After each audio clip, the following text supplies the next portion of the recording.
Hi, everybody. Welcome to the podcast Redesigning Normal. I'm your host, Andrew Southern. And today, I'm joined by my guest, Larisa Ortiz, who's the managing director of the Public Nonprofit Solutions Group at Streetsense. Hi, Larisa. Good morning. Thank you for joining me. Good morning. Thanks for having me. Awesome.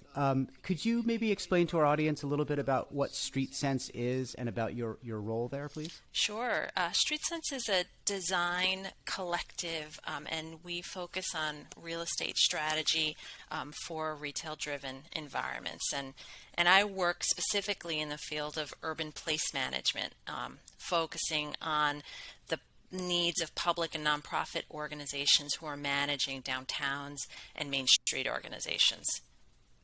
Wow. Okay. So the sort of overall breadth. I understand your position. What do other folks there do?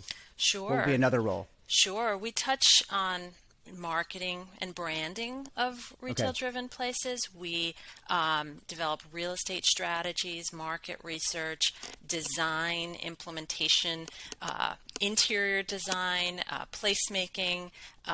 So it sort of runs the gamut of anything that is necessary to create an amazing place. We will be involved in that. So there's a whole bunch of different people that will come calling to Streetsense for help.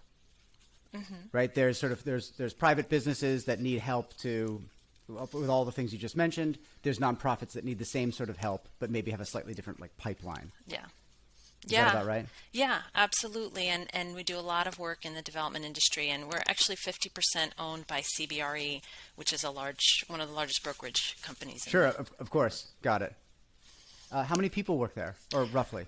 We're about 150, and we have offices in DC, Maryland, LA, and Madrid, and New York, of course. I'm in New York. Awesome! Wow, so that's a big company. Yeah. Wow. Okay. So, let me jump into it. Let's back up a little bit to February, March 2020, and we start hearing about this thing called COVID. Do you remember when you sort of first discovered or recognized that it might be affecting your customers and also your group? Yeah, absolutely. I was taking the subway every day into Manhattan, and one day we were basically told to stay home. And so from one day to the next, it's really quite stark. The need to pivot to work from home. Our work is so place-based. How do you do this work when you can't visit a place and see it? Sure. We really had to figure out other solutions. And, it was so challenging because, one day we were trying to advise a client on how to revive a downtown, and the next day everything shut down. What recommendations do you have for someone when none of us know what the future holds? Was this going to be a month, 2 months, 3 months, a year? And I think it exceeded our wildest expectations in some ways, and made it really challenging to be in the advising role. Sure. Because no one knew what was happening. We were more like journalists at the beginning of this, chronicling and trying to understand for our clients than being in the position to tell them what they should be doing, because no one really knew what you should be doing. Right. And it would be dishonest to tell somebody this is what's going to happen. I don't know what's going to happen, right? Yeah, no one had a crystal ball. So we just took it one day at a time, with when the first federal monies came out, how do we help businesses get those monies? How do we share information? We just figured it out as it was happening. Wow. And so I'm going to make a guess in that the projects that you all were working on were put on hold. Many of them were, yes, and we had to begin to help businesses and in our case, organizations figure out what to do to solve for COVID. Right away. So certain projects were put on hold, but then we had another set of clients who had resources. They just didn't know what to do, and they needed guidance and expertise. And so we became a team. In many ways, we worked with the Downtown Alliance in Lower Manhattan.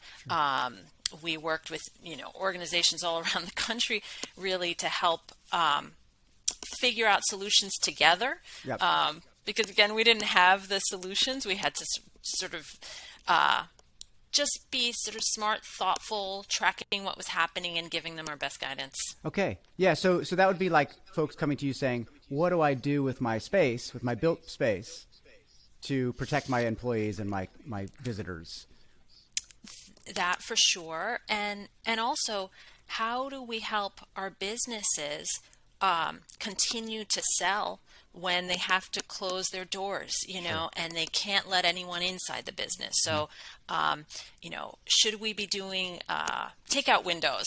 Should we be helping? Should we be creating a grant fund to, support design improvements so that people can do takeout? Or should we be helping them with apps that allow for delivery? Or connecting them to service providers. We, in the South Bronx, for instance, we looked at delivery services, connecting livery drivers with local businesses so that people could start getting deliveries of the things that they needed. Because a lot of these drivers no longer had work anymore. No one was going anywhere. Sure. So, we were just trying to figure out solutions in real time. An example that I guess I could use, because I've spoken to some other folks about this during the course of this podcast, and it was one gentleman who had some restaurants, buffalo wing restaurants, and essentially shifted to this sort of heavy takeout model. He had never really done a lot of takeout, and then just basically did all takeout and built that side of his business. And then when their state sort of reopened for in-person dining, restricted in-person dining, he still had this very strong takeout business going, and has actually sort of catapulted out of that situation, having built up this other thing. So it's this weird benefit in a way, because they wouldn't have maybe invested the time and resources into building out that portion of their business. Yeah. I've found that in the course of these conversations, there's all these there are tweaks that were necessary and big changes that were necessary during COVID that ended up, some of them, being beneficial.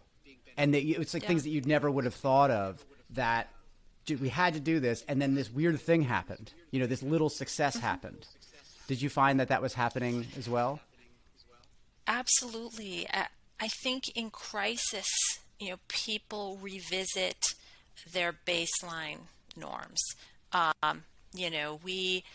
For over a decade, I've been talking about the value of outdoor dining to restaurants. And, we know that, outdoor dining can increase sales of businesses by 30% or more.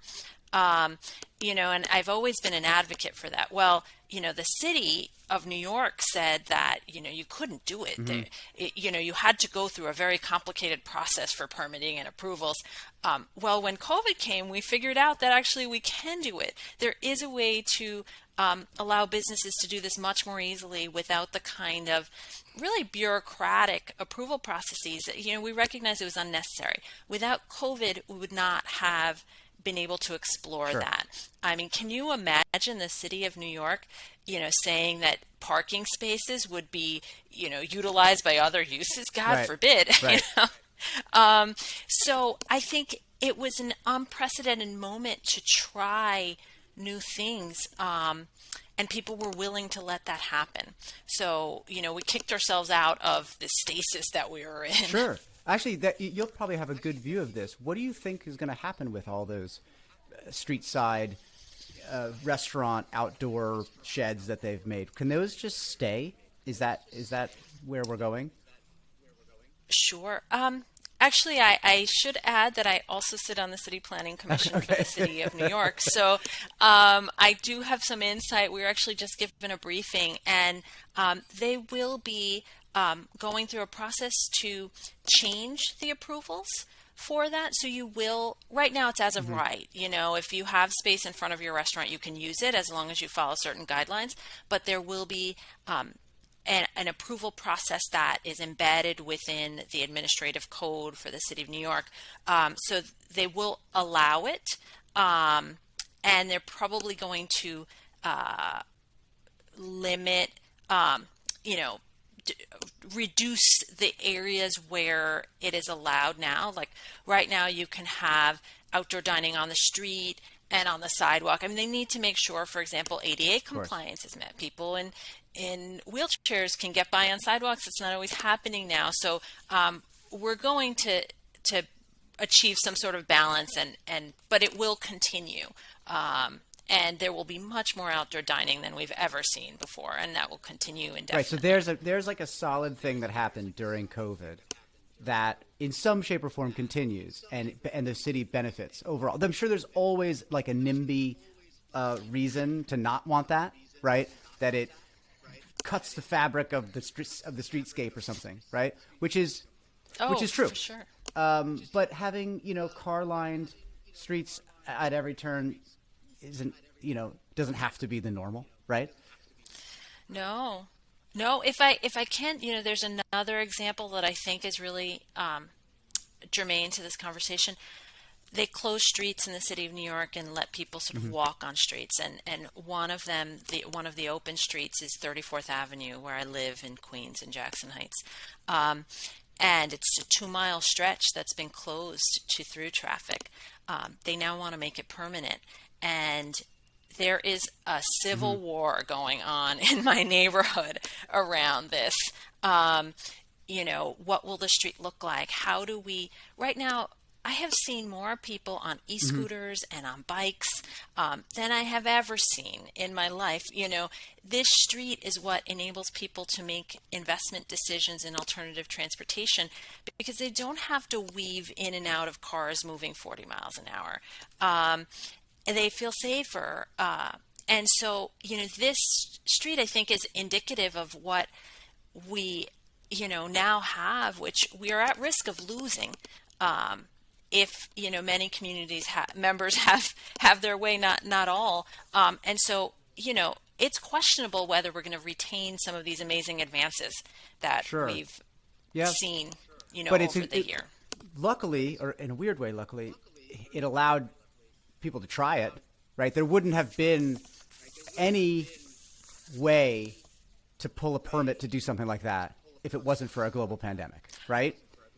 Oh, 1,000%. And so at the very least, yes. you can gather data about doing something like that.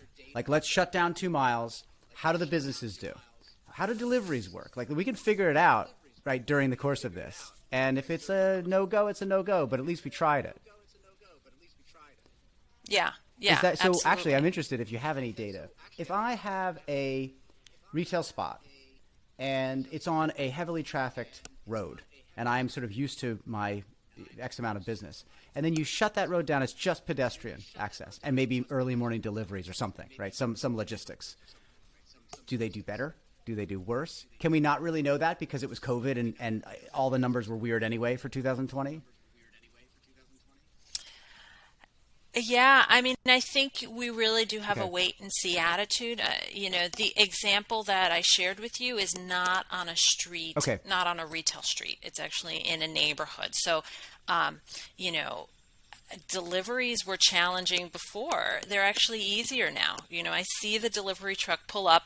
The delivery truck blocks the entire street. When it's there and, without through traffic, it's not keeping people from getting to where they need to go. So, it's really quite interesting in some ways. It's worked better for certain things.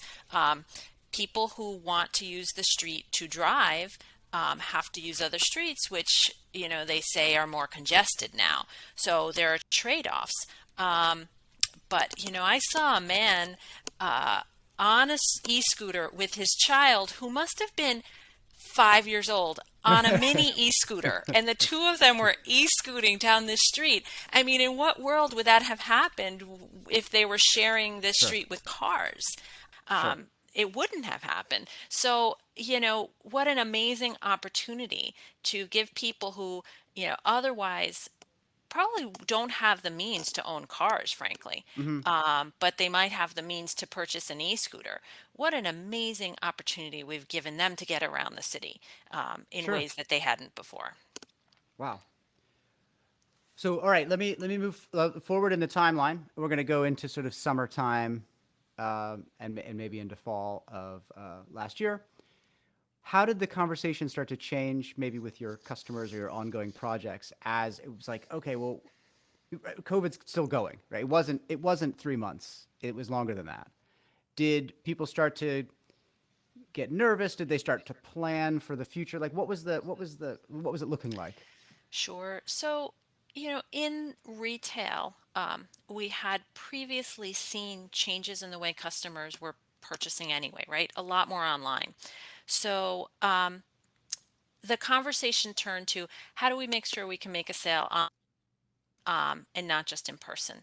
And and businesses started investing, as you said, whether you're food and beverage, a restaurant taking online orders, or you're a business that had never sold online and sent packages out of your business, being able to explore that. So that has been a major pivot Okay. in the industry. And it's not going away. People buying things online is not going away. That trend has actually accelerated over the pandemic. And I think for many businesses, the recognition grapple with that, whether they like it or not, is a reality. And we're at a moment in time where, businesses that choose not to go that route may really struggle to survive uh, in an environment where people are pivoting uh, to online sales. People are not spending less. They're Okay. spending differently.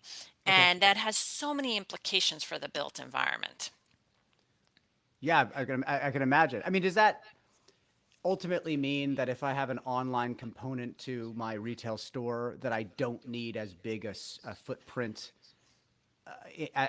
in my retail store, that I can downsize my actual, like, street side business? Absolutely. Absolutely. I mean that is the biggest issue. We've seen a softening of retail demand.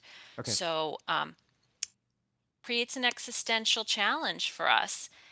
If we cannot fill all of the retail space that we have with retail, what goes there? Hmm. How do we create a vibrant and wonderful pedestrian environment if we have vacancies? I mean, I just came from a community in Connecticut that has a 27% vacancy rate. An entire section of their downtown, has two businesses.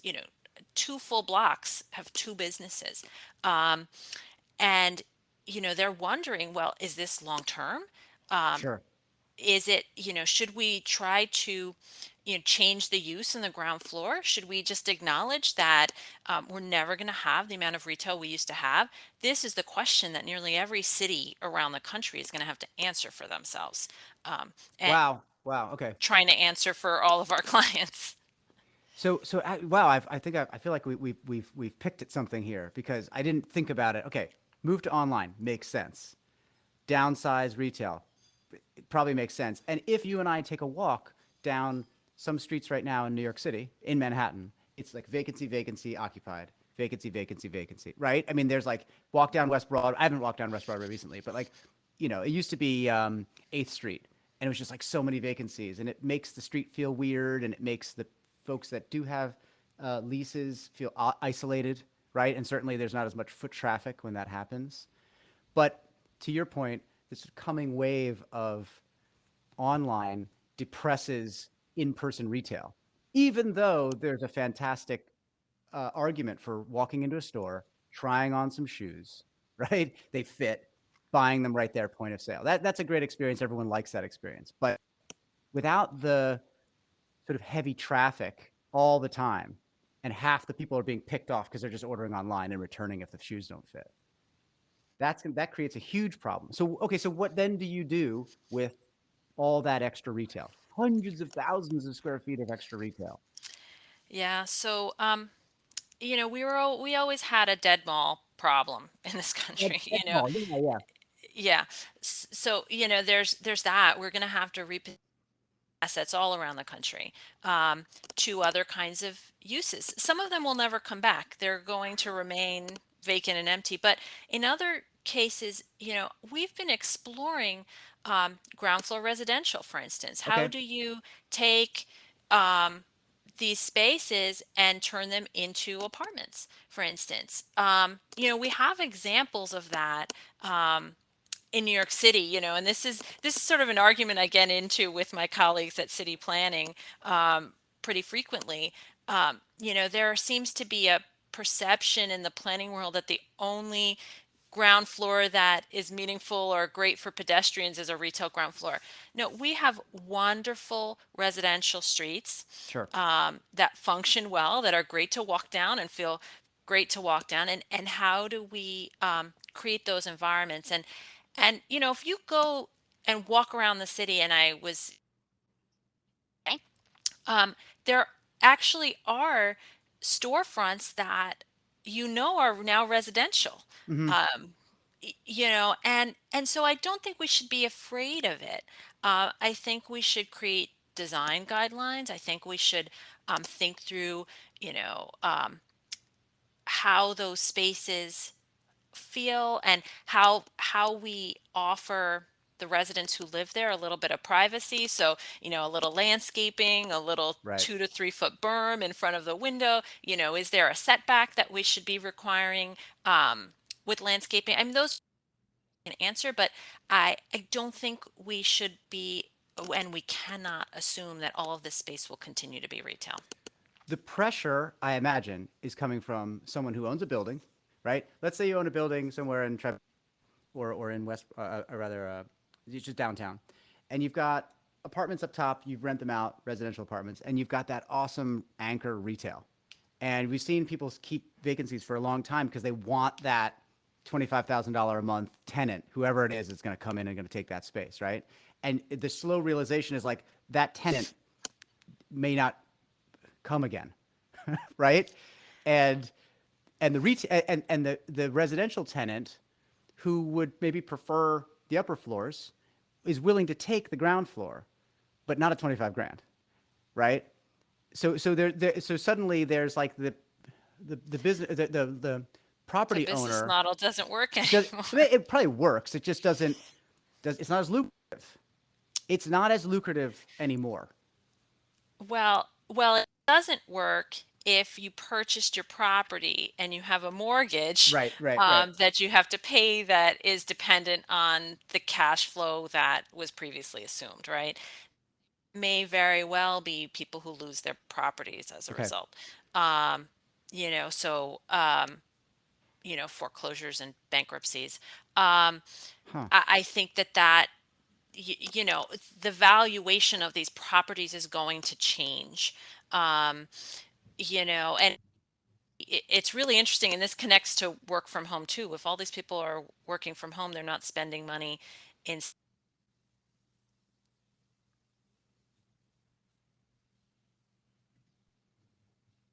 one to do 2 days a week. The valuation 90% of office buildings around the country changes by just a small little decrease. So imagine this across almost every asset class. I think that we're in for a bit of a rude awakening Okay. um, in in how we treat real estate in our downtown environments, and how it's valued. Hmm. Um, I don't see any way around that, quite honestly. Yeah, I guess I feel like I've never heard anyone say it like that, but now I understand that's exactly what's going to happen. What used to be, we can't really feel. It's a weird situation to feel sorry for someone who like spent the $10 million on a building. Okay, let's say you bought the building. The reality is buildings are expensive in New York City. You still take out a loan. It's just the numbers are really high, and it was worth 10 million, and now it's worth 7 because the retail at the bottom isn't a $25,000 a month lease anymore. And you can sort of bite the bullet and say, okay, I'm going to ask the city to allow me to make this into a residential unit. It's got some benefits, high ceilings, obviously easy access, right? Um, but my building, my actual thing that I loaned, that I bought, that I borrowed against, isn't worth the same. And that's happening all over the place. Oh, and by the way, all the taxes are lower now, right? Because the property values are lower. So there's a reckoning across the entire system. Yeah, I think a recalibration, and this is the worst case scenario. Um, we are seeing an amazing resurgence of activity, over the summer. I mean, it's almost like a bacchanal situation, I know. Yeah. People are so excited to be back. So, I don't want to portray only a negative scenario. It's certainly a plausible one. Um, but there will be people who are going to hurt. And I will say that New York City and we've got outer boroughs, we've got very small property owners who have, all of their life Hmm. savings in buildings, um, so, and who are going to be affected by this Sure. too.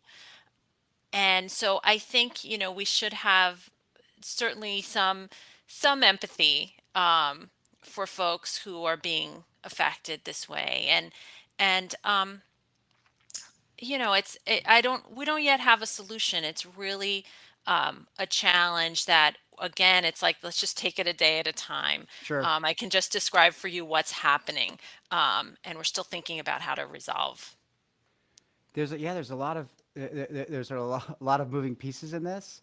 I mean, one of the things about I'll say Manhattan real estate is that it's sort of you either make it or you don't, and it's like pretty quick, right? Whereas sometimes I feel like if you go into the outer boroughs where leases are a little bit less expensive, you can open that sort of funky restaurant, right? Because maybe the cost of it is a little bit lower, the cost of the lease and everything. You can sort of take that risk, and then you end up with funkier, interesting things happening in the outer boroughs just because the basis is lower, right? Yeah. So you may end up with a bit more risk taking in these retail environments in the city because of this.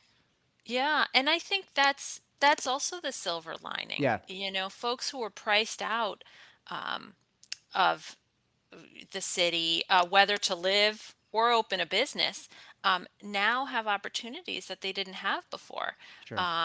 So we have seen entrepreneurs. I mean, keep in mind that, folks have saved money. There is a segment of society, right, that has saved money this past year, Hmm. because they weren't out spending. And so, there have been some really interesting studies about, the trillions of dollars that have been saved that wouldn't otherwise have been saved. So people are either spending it or investing it, giving themselves the flexibility to open new businesses. So I do think that that's an opportunity. Sure. And some people think New York's going to be better than ever. I do too. We have culture and transit and billions of dollars of investment in infrastructure. It's not going away. Right. It's still there, and it'll be there when all this is over too. So Yeah, I mean, I just anecdotally, I'll tell our listeners that, this is June 18th. I walked through Williamsburg the other night and it was awesome, right? Everyone felt it, that sort of oh electric vibe. I'm yeah, sure it's the same in your neighborhood as well. It's like, it's back. Oh, yeah. Like you'll start seeing those things in the Times where it's like, New York City's back. Like because they are all these great articles about everyone's leaving the city and look at the property values outside of the city. Oh my goodness! But then inevitably there's going to be a lot of that press. I think this summer and into the fall. That's like New York's back, baby, right? It's just inevitable because as you said, the culture's there, the infrastructure's there, the ideas are there, the people are there, the exchange is there. It never changed. Just everyone was stuck inside. And when you go back out on a nice summer day and you see everybody else out in the street, you're like, oh yeah, right? Oh yeah, New York City is amazing. absolutely. I joke that sex will save the city, Yeah. right? People want to be with other people. Young people Hmm. want to be with other people. And that's why I find it so exciting to be in the city right now. And why I see a that side of the challenge gives us I'm optimistic about the future for that reason. Sure.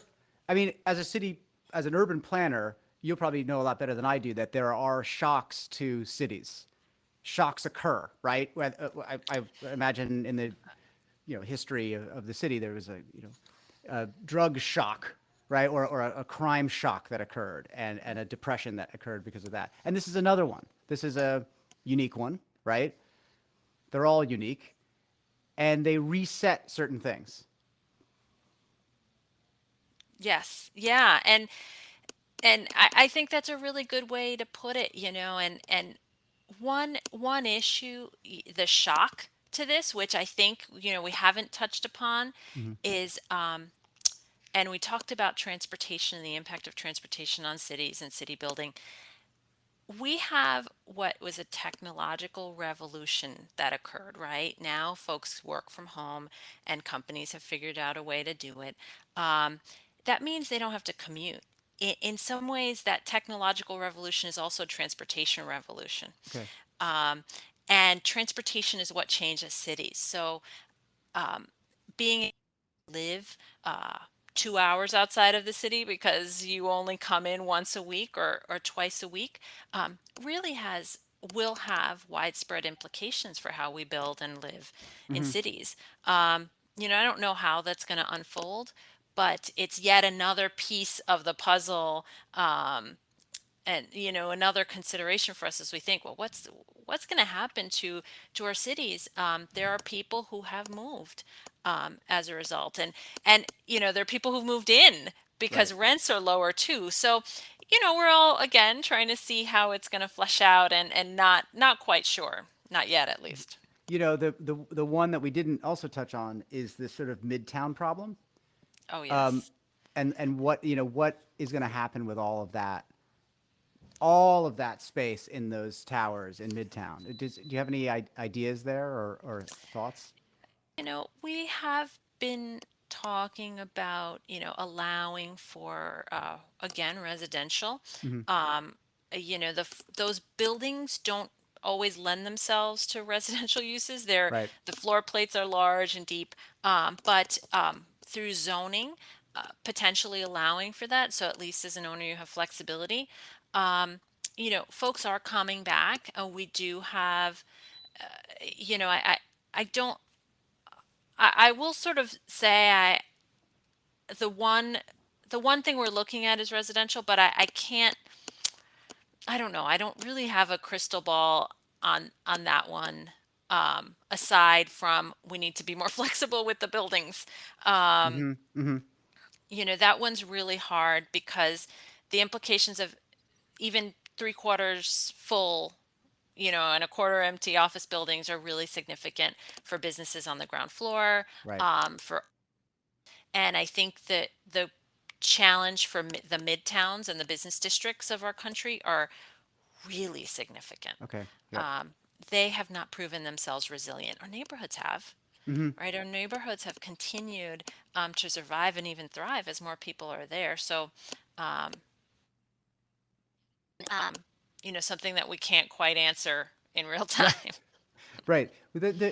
I guess that kind of stuff will become a lot more clear in the next 12 months. We'll sort of understand how much are people actually returning back to the office, what percentage is staying back. Um, I think that idea of the sort of 4 day a week in the office or 3 day a week in the office seems to be percolating more. I think a lot of people are tired of Zoom. I certainly am, and prefer in some respects to go to a space to work. So like it's not all or nothing, right? It's some percentage lower. Yes, exactly. I agree with you. I went on my first site visit this week, and being able to be in a room talking to Yeah. people, I mean, there were about 15 of us. We didn't have to deal with the lag time, Yeah. we could joke with one another. It was so much more fluid and productive. You realize what you miss. Yeah. Um, I'm actually headed. It's funny you should say that. I'm actually headed to two site meetings today, and really looking forward to it because I know I can get a lot done in a 30-minute walkthrough. yeah. Well, Yeah, no, actually, that's great. um, I think we kind of covered it all. I really appreciate your time here. This has been a great discussion. Yeah, thank you so much. I really enjoyed it. All right, Larissa. Well, I'll let you know when the podcast comes out. Okay, sounds great. Thank you so Thanks so much, Andrew. much. Say hi to Rena for me. I will. Okay, bye bye.